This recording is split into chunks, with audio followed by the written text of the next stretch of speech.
Hello candidates, इस video में हम लोग डिस्कस करने जा रहे हैं नेवी एसएसआर डबल ए में आपको डॉक्यूमेंट कौन कौन से लेकर जाने हैं और कौन कौन सी चीज़ें आपको फॉलो करनी है जब आप इंडियन नेवी का एग्ज़ाम देने जा रहे हो। जैसा कि आपको मालूम होगा कि इस बार नेवी एसएसआर डबल ए का एग्ज़ाम जो है वो ऑफलाइन कंडक्ट हो रहा है, तो आपको उनके सेंटर पर जाना होगा एग्ज़ाम देने। और यहाँ पर आपको कई चीज़ें भी होने जैसा आपका पीएफटी सेम डे कंडक्ट होगा और मेडिकल का भी चांस बन सकता है होने का।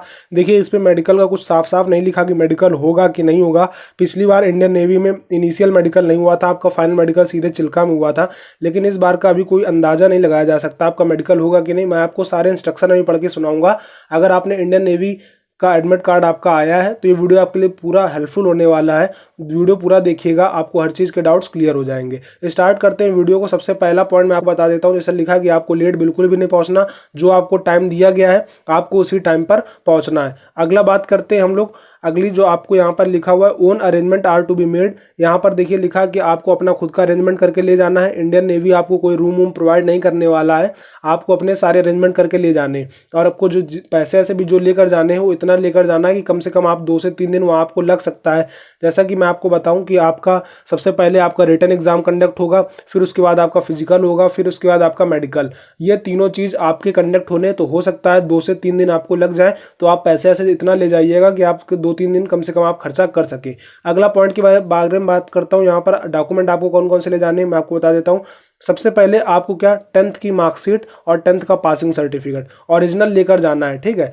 फोटो कॉपी भी आप दो ले जा सकते हैं, लेकिन original is must. Photo copy आपको ले मन हो तो ले जाइए, वैसे मेरे हिसाब से ले जाइएगा फोटो कॉपी भी, लेकिन आपको ओरिजिनल तो ले ही जाना है। उसके साथ साथ 12th की मार्कशीट और पासिंग सर्टिफिकेट ओरिजिनल, और उसके साथ साथ 2-2 फोटो कॉपी भी। हर डॉक्यूमेंट की आप ऐसा करिएगा, हर डॉक्यूमेंट की आप 2-2 फोटो कॉपी भी निकलवा लीजिएगा। यहाँ पर लिखा नहीं है, लेकिन आप फिर भी अपने सेफ्टी के लिए आप 2-2 फोटो कॉपी हर डॉक्यूमेंट की ले जाइएगा ओरिजिनल के साथ साथ, ठीक है। ओरिजिनल मतलब +2 फोटो कॉपी, इतना तो आपको हर डॉक्यूमेंट का ले ही जाना है। इसके बाद आपको एडमिट कार्ड भी ले जाना है। एडमिट कार्ड आप कोशिश करिएगा कलर निकलवाने की, कलर निकलवा लीजिएगा, उसके साथ इसकी 2 फोटो कॉपी और भी निकलवा लीजिएगा। इसके बाद आपको डोमिसाइल निवास ले जाना है, तो निवास ओरिजिनल ले जाइएगा और उसके साथ साथ उसकी भी 2 फोटो कॉपी आपको निकलवा लेनी, ओरिजिनल +2 फोटो कॉपी, इतना ध्यान रखिएगा।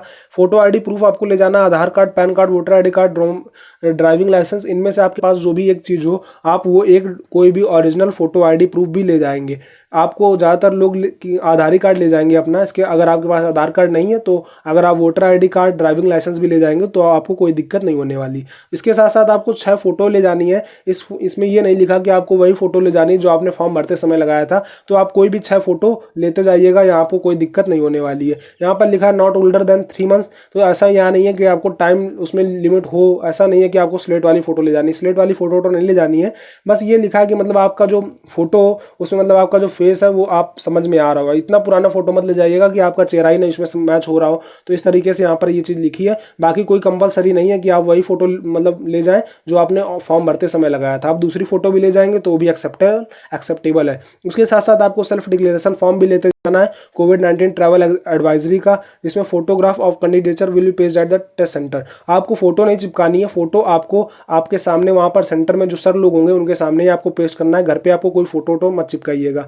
उसके बाद आपको कोविड निगेटिव सर्टिफिकेट ले जाना है। कोविड निगेटिव सर्टिफिकेट आपका 4 दिन से ज़्यादा पुराना नहीं होना चाहिए, 96 आवर्स से ज़्यादा पुराना नहीं होना चाहिए। मतलब आपको 4 दिन पहले अगर आपकी रिपोर्ट आ जाती है तो ठीक है, अगर 4 दिन मतलब बाद का है रिपोर्ट, मतलब 4 दिन के और आगे हो गया तो फिर वो आपका रिजेक्ट कर दिया जाएगा। आपकी कोविड-19 का जो आपको ले जाना है वो 4 दिन पहले का होना चाहिए, ठीक है। उससे ज़्यादा आपका लेट नहीं होना चाहिए। अगर मैं आपको एग्जांपल दूं, अगर आपका 8 जुलाई को अगर आपका मान लीजिए नेवी का एग्ज़ाम कंडक्ट होना है तो आपका 4 जुलाई के बाद का वैलिड है। अगर आप 3 जुलाई का अगर आपके पास है कोविड निगेटिव सर्टिफिकेट तो वो वैलिड नहीं होगा। किन के लिए नहीं होगा? 8 जुलाई वालों के लिए। तो 8 जुलाई वालों के लिए 3 जुलाई का वैलिड नहीं होगा। 4 जुलाई से लेकर 4 का है, 5 का है, 6 का है, 7 का, कोई दिक्कत नहीं, ठीक है। और देखिए कोस्ट गार्ड में तो क्या है, कोस्ट गार्ड वालों में तो ये कह दिया गया है कि जरूरी नहीं है कि आप अपना कोविड निगेटिव सर्टिफिकेट का पूरा डॉक्यूमेंट लेकर आएँ। अगर आप फ़ोन पर मैसेज भी दिखा देंगे, मान लीजिए आप ट्रेन में बैठे हैं, आप डॉक्यूमेंट नहीं ले जा पा रहे हैं, तो कोई दिक्कत नहीं। आप ऐसा करिए, SMS भी दिखा सकते हैं या आपके पास मेल आएगा, आप वो मेल भी दिखा सकते हैं, हम आपको एंट्री अलाउ कर देंगे। तो मेरे हिसाब से नेवी में भी ऐसा ही सिस्टम होने वाला है। तो आप 4 दिन का कम से कम पुराना होना चाहिए, इससे ज़्यादा पुराना कोविड निगेटिव सर्टिफिकेट नहीं चलने वाला। आगे बात करते हैं, आपको कोई भी ये गैजेट वगैरह नहीं ले जानी है। गैजेट वगैरह मतलब ब्लूटूथ वगैरह, स्पीकर, ये सब चीज़ें को अवॉइड करिएगा, ना ले जाएं। बाकी देखिए मोबाइल तो आपको ले जाना पड़ेगा। कैलकुलेटर हो गया या कोई भी डिजिटल चीज़ हो गई, मतलब डिजिटल वॉच वगैरह मत ले जाइएगा बिल्कुल भी, जिसमें आपका मतलब कैलकुलेटर वगैरह हो, नहीं तो आपको वहाँ पर सीधे मतलब हटाया जा सकता है एग्जाम से। आगे बात करते हैं, आपको अपने लिए शूज़ वगैरह प्रॉपर लेकर जाने, क्योंकि वहाँ पर आपकी रनिंग भी कंडक्ट होगी। अगर आपने एग्जाम क्वालिफाई कर लिया तो आपकी रनिंग भी कंडक्ट होने वाली है। 1600 मीटर आपको रनिंग करनी है 7 मिनट में। इसके साथ साथ 25 स्क्वाट और 10 पुशअप भी कंडक्ट किए जाने वाले हैं। आपको ईयर वैक्स कराकर जाना है। देखिए यहाँ पर ये चीज़ कम समझ में आ रही है। अब तो मुझको लग रहा है ऐसा कि शायद हो सकता है मेडिकल हो, क्योंकि यहाँ पर लिखा है कि आपको ईयर वैक्स मतलब आपको कान साफ करा के आना, मतलब जो कान में आपका कचरा भरा रहता है, खूट वगैरह जो हो गया, वो आपको साफ करा कर आना है। तो ईयर वैक्स के लिए लिखा है, तो इसका मतलब हो सकता है कि आपका मेडिकल भी कंडक्ट किया जाए। तो आपको ये चीज़ ध्यान रखनी है कि आपको अपना मेडिकल का भी प्रिकॉशन लेकर आना है, क्योंकि यहाँ पर ईयर वैक्स के लिए मेंशन है, तो हो सकता है आपका मेडिकल भी कंडक्ट हो। तो कान साफ करा लीजिएगा आप अपना। इसके साथ साथ अगर आगे बात करें तो यहाँ पर लिखा है कि आपका एग्जाम की डेट चेंज नहीं हो सकती। अगर आप चाहे कोशिश करेंगे, नेवी को मेल करेंगे, तो एग्जाम की डेट एक बार जो आपको मिल गई है आप उसी डेट पर जाएं तो जाएं, नहीं तो आपकी एग्जाम के सेंटर या डेट आपकी चेंज नहीं किया जा सकता। आप ये नहीं कह सकते कि नहीं मेरा सेंटर दूर है, मुझको पास का चाहिए, या मुझको इस डेट को नहीं इस डेट को चाहिए। तो इस तरीके से आपका सेंटर और डेट चेंज नहीं किया जा सकता है। आपका जो इसके साथ साथ री मेडिकल होगा, मान लीजिए अगर आप मेडिकल में अनफिट हो जाते हैं तो आपका जो री मेडिकल होगा वो मिलिट्री हॉस्पिटल, नेवी हॉस्पिटल या एयरफोर्स हॉस्पिटल जो आपके सबसे नज़दीक में है वहाँ पर आपका कंडक्ट कराया जाएगा। मतलब अपील मेडिकल एग्जामिनेशन, जिसको हम लोग AMB भी बोल सकते हैं, अपील मेडिकल बोर्ड, जहाँ पर आपके री मेडिकल वगैरह कंडक्ट होते हैं। एयरफोर्स, नेवी या मिलिट्री हॉस्पिटल में आपका री मेडिकल कंडक्ट कराया जाएगा, जो कैंडिडेट्स मेडिकल में अनफिट पाए जाएंगे। ठीक है, इसके साथ साथ आपको खाने पीने की अपनी व्यवस्था लेकर आनी है, क्योंकि जैसा मैंने आपको बताया आपको वहाँ से 2 से 3 दिन मिनिमम लग सकता है, तो आपको खाने पीने का भी लेकर आना है। नेवी आपको कुछ वहाँ पर खिलाने पिलाने वाला नहीं है, ये बात ध्यान रखिएगा। आपको एक चाय की कप भी नहीं मिलेगी वहाँ पर, तो इस वजह से आप अपना प्रॉपर अरेंजमेंट लेकर आइएगा। कम से कम 2 से 3 दिन के लिए खाने का आइटम अपने पास कैरी कर लीजिएगा। उसके साथ साथ अगर आप अब कोई भी डॉक्यूमेंट नहीं ले जाते हैं तो आपका कैंडिडेचर तुरंत कैंसिल किया जा सकता है। तो document is very must, original तो आपको ले ही जाना है। ये मत करिएगा कि केवल फोटोकॉपी आप 2 ले जाएं। केवल फोटोकॉपी लेगा तो आपको दिक्कत हो सकती है। अगर आप फोटोकॉपी एक बार नहीं ले गए तो आपको कोई दिक्कत नहीं। Original is very must, original आपको जरूर ले जाना है। हर डॉक्यूमेंट, चाहे आपका एडमिट कार्ड हो, चाहे आपका डोमिसाइल सर्टिफिकेट हो, ये सब आपको ओरिजिनल ही लेकर जाने हैं। ठीक है, इसके साथ साथ देख सकते हैं आगे, your original document will be verified on a test day and subsequent stages of selection. Candidate with valid, incorrect और incomplete document will disqualified at any stage of selection. तो ये चीज़ लिखी है कि अगर आपका डॉक्यूमेंट जो है वो अगर उसमें कोई गलती पाई गई या आपका डॉक्यूमेंट ओरिजिनल नहीं हुआ तो आपको कैंडिडेचर आपका कैंसिल कर दिया जाएगा और आपको आगे का प्रोसेस कंडक्ट नहीं कराया जाएगा। तो डॉक्यूमेंट आपको सारे ओरिजिनल तो ले ही जाने हैं और उसके साथ साथ डॉक्यूमेंट में कोई भी गलती नहीं होनी चाहिए। एक बार आपको फिर बता देता हूँ डॉक्यूमेंट कौन कौन से।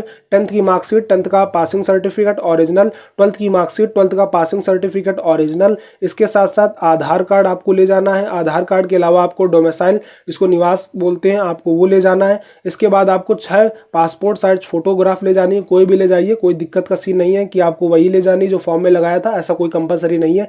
इसके साथ साथ आपको सेल्फ डिक्लेरेशन लेकर जाना है और आपको कोविड नेगेटिव सर्टिफिकेट जो आपका 4 दिन से ज़्यादा पुराना ना होना चाहिए, मतलब मिनिमम 4 डेज की उसमें वैलिडिटी होनी चाहिए। 4 दिन से ज़्यादा पुराना हो गया तो आपको बाहर किया जा सकता है। तो इतनी सारे डॉक्यूमेंट्स आपको लेकर जाने हैं और आपका मेडिकल कंडक्ट हो सकता है, जैसा कि 2-3 दिन इसमें लिखा है, तो हो सकता है एक दिन आपका एग्जाम कंडक्ट हो और आपका PFT करा दिया जाए, जिसमें आपको 7 किलोमीटर की रनिंग करनी है, और उसके साथ साथ हो सकता है मेडिकल आपका अगले दिन कंडक्ट हो जाए। तो कम से कम 2 से 3 दिन का व्यवस्था करके आइएगा। खाने का आइटम अपने साथ कैरी कर लीजिएगा और उसके साथ साथ पैसे वगैरह भी कम से कम इतने लाइएगा कि आप 2 से 3 दिन आपको कम से कम वहाँ रुकना पड़ा तो आप पैसे स्पेंड कर पाएँ। ठीक है, इतनी सारी चीज़ें करके लाइएगा। मेडिकल होने का चांस बन सकता है क्योंकि इसमें लिखा है कि आपको कान अपना साफ करा के आना है, मतलब ईयर वैक्स आपको करा कर आना है। ये सारी नोटिफिकेशन इसमें थी। अगर अभी भी आपको कोई डाउट बन रहा है तो आप जरूर कमेंट बॉक्स में पूछ लीजिएगा। कोई पर्सनल डाउट बन रहा है तो आप इंस्टाग्राम में पूछ सकते हैं। वीडियो से रिगार्डिंग इतना ही। बाकी जैसा कि आपको मालूम है एयरफोर्स के एग्जाम आपके कंडक्ट होने वाले हैं और नेवी में आपका एडमिट कार्ड अगर आया ही है तो आपके पास 2 एग्जाम है। यहाँ पर क्वालिफाई करने का एक अच्छा चांस बन सकता है अगर आप ऑनलाइन मॉक टेस्ट देंगे। विशाल 50 कोड यूज करते ही आपको ऑनलाइन मॉक टेस्ट में 50% ऑफ हो जाएगा, मतलब 150 रुपये तक का आपको डिस्काउंट मिल जाएगा अगर आप विशाल 50 कोड यूज करते हैं ऑनलाइन मॉक टेस्ट देते समय। आपको परीक्षा ऐप की लिंक मैंने आपको डिस्क्रिप्शन बॉक्स में प्रोवाइड करा दी, वहाँ से आप परीक्षा ऐप डाउनलोड कीजिए, विशाल 50 कोड यूज़ कर लीजिएगा तो आपको 50% ऑफ हो जाएगा। 299 वाले मॉक टेस्ट आपको मात्र 149 रुपीज़ में अवेलेबल करा दिए जाएंगे। यहाँ पर भी आपके लिए जुलाई स्पेशल टेस्ट सीरीज भी आई हुई है नेवी के अलावा एयरफोर्स वगैरह की, तो आपके लिए यहाँ काफ़ी फायदेमंद होने वाला है। मॉक टेस्ट देने का आपको जैसे फायदे मिल जाते हैं, जैसे आप पर क्वेश्चन टाइम जज कर सकते हैं, आपको मालूम चल जाएगा आपको किस क्वेश्चन में ज़्यादा टाइम लग रहा है, किस क्वेश्चन में कम टाइम लग रहा है। इसके अलावा आप अपनी रैंक भी जज कर सकते हैं, यहाँ पर पहले से ही कई कैंडिडेट्स इनरोल्ड हैं तो उनके बीच में आप जान सकते हैं मेरी क्या रैंक बन रही है। इससे आपको ये मालूम चलेगा अभी मेरी तैयारी का लेवल क्या है, अभी मैं कितने पानी में हूँ। ये सारी चीज़ें आपको तब मालूम चलेंगी जब आप ऑनलाइन मॉक टेस्ट देंगे। बाकी अगर आपको कोई डाउट बन रहा है तो आप जरूर कमेंट बॉक्स में पूछ लीजिएगा। विशाल 50 कोड यूज़ करती है, आपको 50% का ऑफ भी हो जाएगा परीक्षा में। लिंक मैंने आपको सारे डिस्क्रिप्शन बॉक्स में प्रोवाइड करा दिए हैं। वीडियो से रिगार्डिंग इतना ही, तब तक के लिए जय हिंद, वंदे मातरम।